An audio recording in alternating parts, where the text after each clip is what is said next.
Whenever you're ready, Stephen. Okay, so chapter 1 is entitled Falling. Thud, thud, thud. Max dropped to the bottom of the stairs. His eyes became heavy and began to close, and the darkness opened its arms. It beckoned to him, and he went towards it happily. He closed his eyes and was unable to reopen them. He couldn't feel a thing. Alex walked towards the stairs and noticed a lump on the floor. He ran towards it. "Oh my God, Max!" He tried shaking his brother, but he wouldn't comply. Max's dark hair was in disarray. He was breathing, but he wasn't responding to any attempt at waking him. Alex didn't know what was wrong with him, or why he wouldn't wake up. "Help!" Alex screamed at the top of his lungs. Max was his stepbrother, his best friend, his favourite person in the world. Alex's stepmother, Max's mum, ran out towards them. "Oh God, Max!" she shouted. "Call an ambulance!" she barked at Alex. Alex pulled out his phone and dialed. He got through to the emergency services and asked for an ambulance.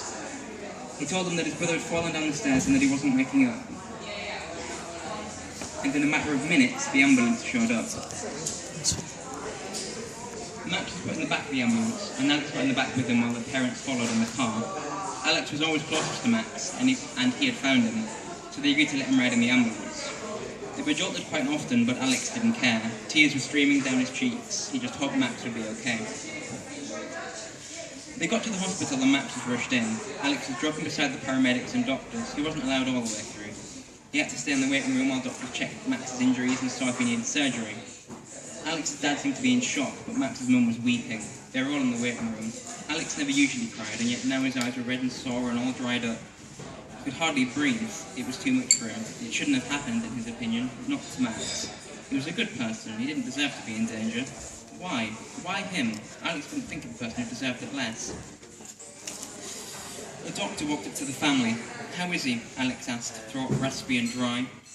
"He's stable. He hit his head when he fell, and that sent him in a coma.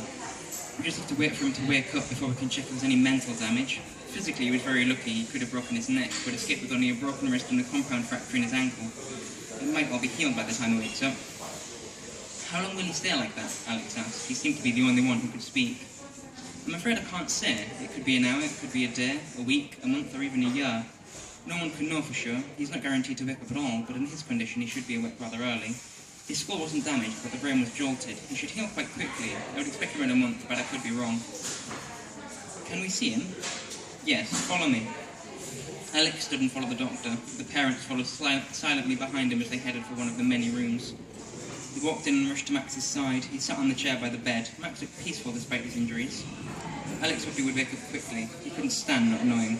He hoped Max would be fine. And nothing would change. But he had a gut feeling that he wouldn't be.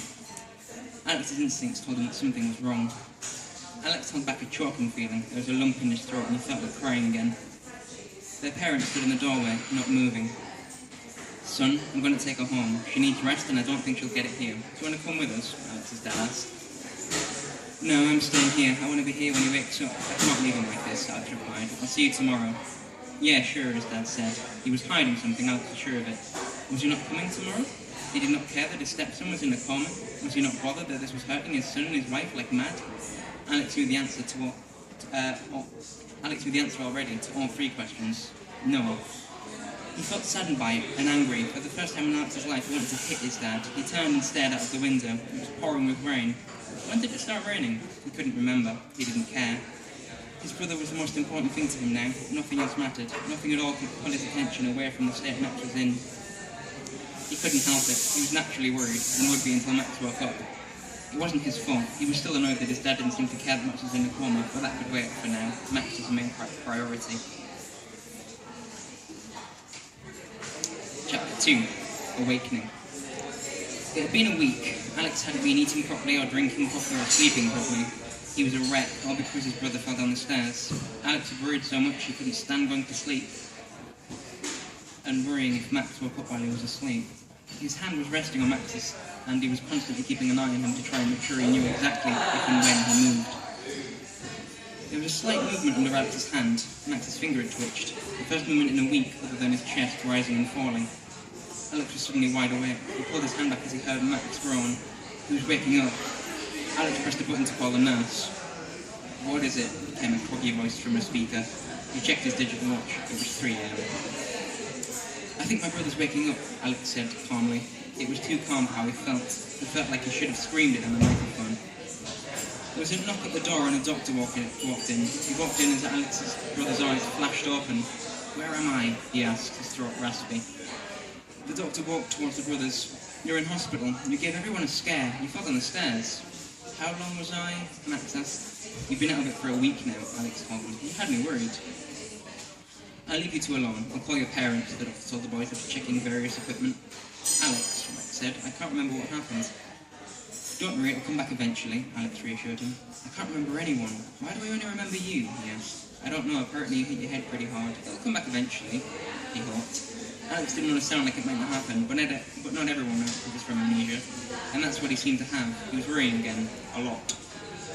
"Will you help me, please?" Max asked. He looked so incredibly vulnerable. "Of course, I would never leave you," Alex said, smiling reassuringly. Max had been awake a matter of minutes and he already wanted to go back to sleep. He had a huge headache and his mind was racing. He had a hell of a lot to think about. Why didn't he remember anyone except Alex? Why had he been out cold for a week?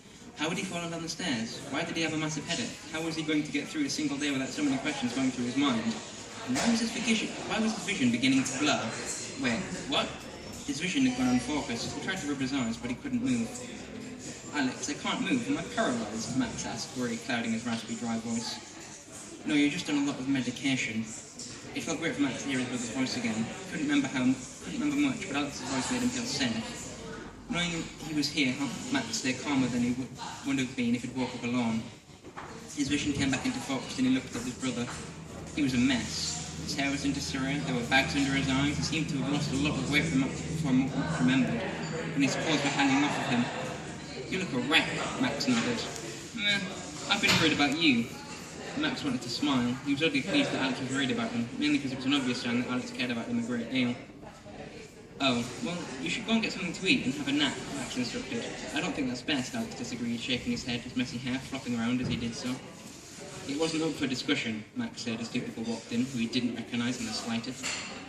"Hey Mum, hey Dad," Alex said. Those were their parents? Uh-oh, Max didn't remember his own parents. Big trouble.